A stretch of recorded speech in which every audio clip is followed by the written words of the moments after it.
Olá pessoal, vamos iniciar agora mais uma aula de biologia com o professor Fabrício. E o nosso tema de hoje é cadeia e teia alimentar. É um assunto que faz parte do conteúdo de ecologia. Bom, primeiramente é importante que a gente entenda que todos os seres vivos eles apresentam relações de interação no meio que vivem. E uma dessas relações é de alimentação, tá?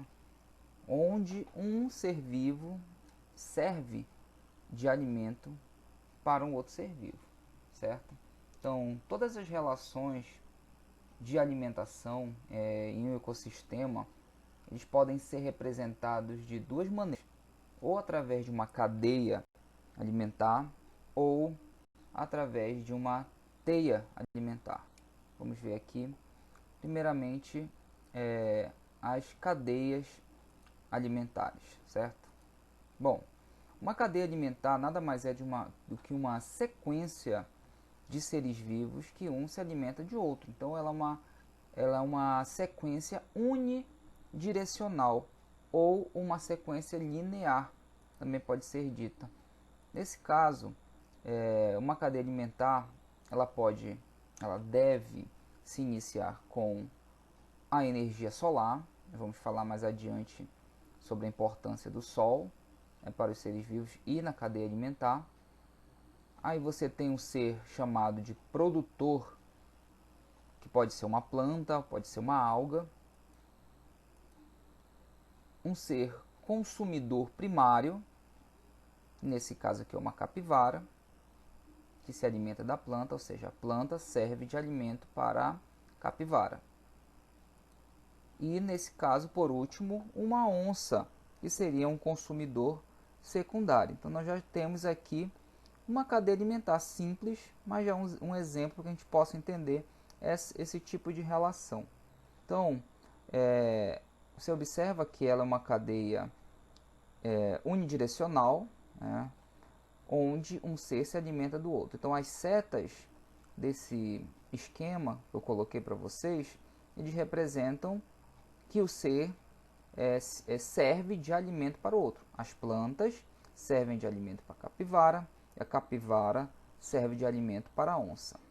Bom, é importante também a gente entender que essa seta, esse fluxo de energia, de matéria e energia, ele vai passando no decorrer da cadeia alimentar.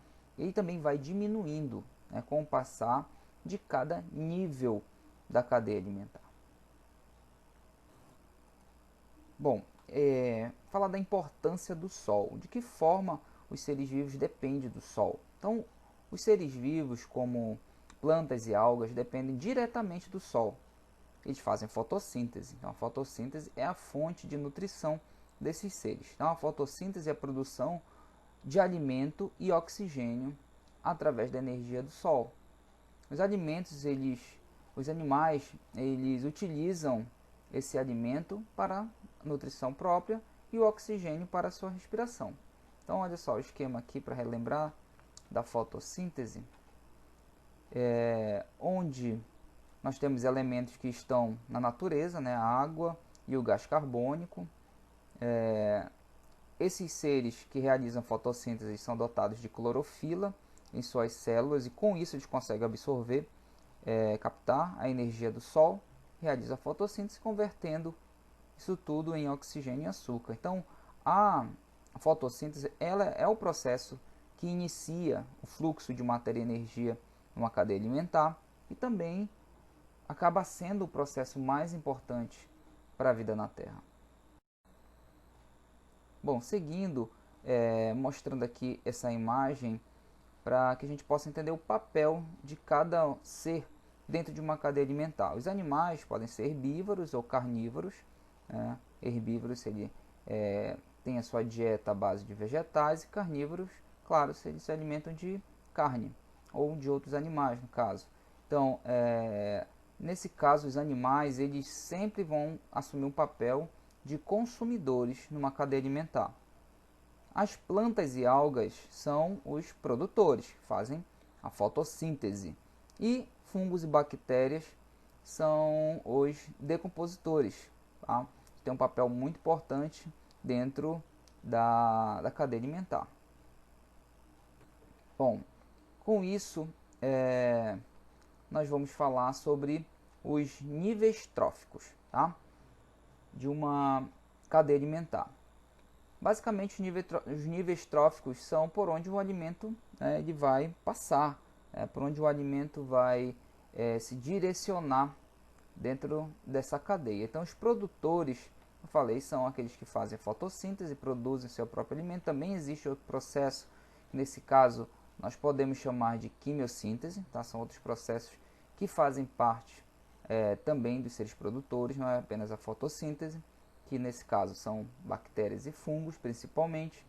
O consumidor primário alimenta-se sempre dos produtores, o consumidor secundário alimenta-se dos consumidores primários, os consumidores terciários alimentam-se dos consumidores secundários e assim por diante. Tá? Isso vai depender da cadeia alimentar, que pode ter outros níveis tróficos. Os decompositores, fungos e bactérias, fazem um papel importantíssimo na cadeia alimentar. Eles decompõem a matéria orgânica, né, aqueles seres vivos, aqueles seres que morrem na natureza. Os fungos e as bactérias vão decompor esses seres e vão reciclar aqueles nutrientes, ou seja, eles retiram nutrientes da matéria orgânica morta e esses nutrientes se tornam disponíveis novamente na natureza e os outros seres vivos podem utilizar esses nutrientes. Tá? São extremamente importantes também porque devido à ação desses seres não há acúmulo de cadáver na natureza. E aqui a teia alimentar, para a gente concluir essa aula de hoje. A teia alimentar seria o que mais representa, mais próximo, realmente representa o que acontece na natureza. Na natureza, a relação de alimentação entre os seres, ela pode ser, né? Ela é unidirecional ou linear, porém, o que realmente ocorre seria um conjunto de cadeias alimentares interligadas. Mais ou menos dessa forma aqui, nessa imagem que você está vendo, onde um ser ele pode e realmente faz isso na natureza, se alimenta de mais de um ser e o outro ser serve de alimento para vários, tá? E com isso a gente forma uma rede que nós chamamos de teia alimentar, tá? E aí aquele ser ele pode assumir um papel de consumidor primário, e em outro momento ele pode ser um consumidor secundário e assim por diante. Então isso depende